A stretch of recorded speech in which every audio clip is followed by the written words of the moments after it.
Assalamualaikum warahmatullahi wabarakatuh.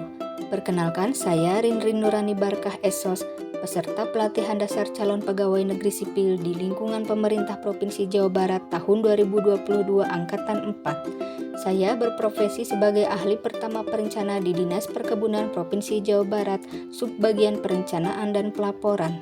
Pada video ini, izinkan saya untuk mempresentasikan video monolog yang berjudul Aku, Instansiku, dan Smart ASN.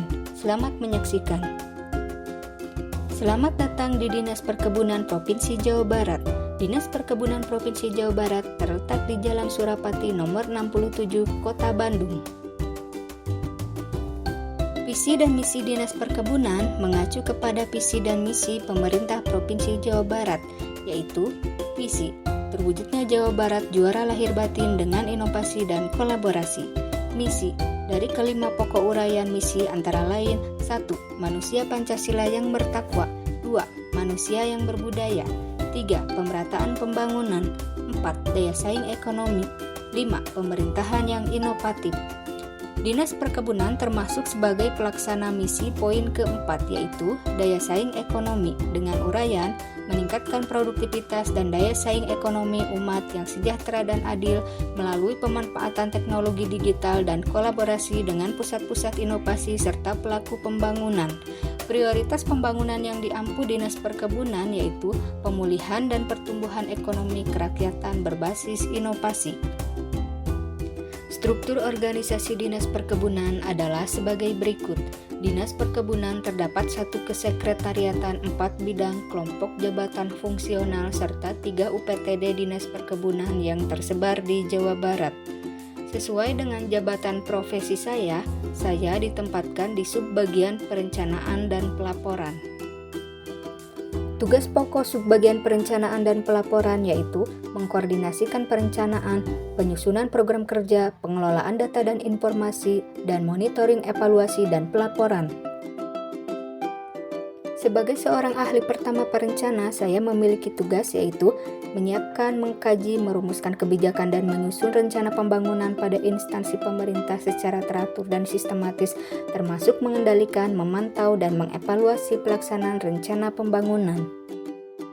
Uraian tugas yang saya lakukan adalah mengidentifikasi permasalahan, merumuskan permasalahan, inventarisasi dan identifikasi data sekunder, inventarisasi dan identifikasi data primer, mengolah data dan informasi, mengefektifkan pelaksanaan pengumpulan data, menganalisis data dan informasi, menyajikan data dan informasi, melakukan persiapan pengendalian pelaksanaan rencana, melakukan persiapan evaluasi rencana pembangunan tahunan, dan mengolah data dan informasi dalam rangka evaluasi rencana pembangunan tahunan.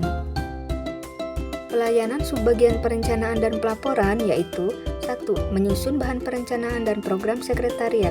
2. Menyusun bahan penyelenggaraan koordinasi perencanaan dan program dinas. 3. Menyusun bahan hasil koordinasi perencanaan dan program dinas. 4. Mengkoordinasikan perencanaan dan program UPTD. 5. Mengkoordinasikan monitoring, evaluasi, dan pelaporan kinerja dinas. 6. Menyusun dan mengelola data dan informasi perkebunan. Keterkaitan tugas saya dengan tujuan instansi yaitu tugas pokok yang dilakukan pada bidang perencanaan dan pelaporan adalah menyusun, melaksanakan, dan mengevaluasi program kerja dinas. Sebagai salah satu tugas pokok dinas yaitu melaksanakan urusan pemerintahan di bidang pertanian, suburusan perkebunan dengan prioritas pemulihan dan pertumbuhan ekonomi kerakyatan berbasis inovasi demi mewujudkan misi pemerintah Provinsi Jawa Barat dalam daya saing ekonomi, yaitu meningkatkan produktivitas dan daya saing ekonomi umat yang sejahtera dan adil. Implementasi penerapan Smart ASN saya pada pekerjaan sehari-hari yaitu 1. Harus memiliki kemampuan komunikasi yang baik, berintegritas tinggi, profesional, serta berwawasan global. 2. Menguasai teknologi informasi yang baik serta mampu menerapkan teknologi digital dalam melaksanakan tugas sehari-hari. 3. Mengembangkan kompetensi dengan mengikuti pendidikan atau pelatihan yang berkaitan dengan bidang kerja. 4. Harus cermat, objektif, tekun, teliti, hati-hati, dan bertanggung jawab dalam melakukan pekerjaan. Sekian video monolog yang bisa saya sampaikan. Mohon maaf bila terdapat salah kata maupun pengucapan. Wassalamualaikum warahmatullahi wabarakatuh.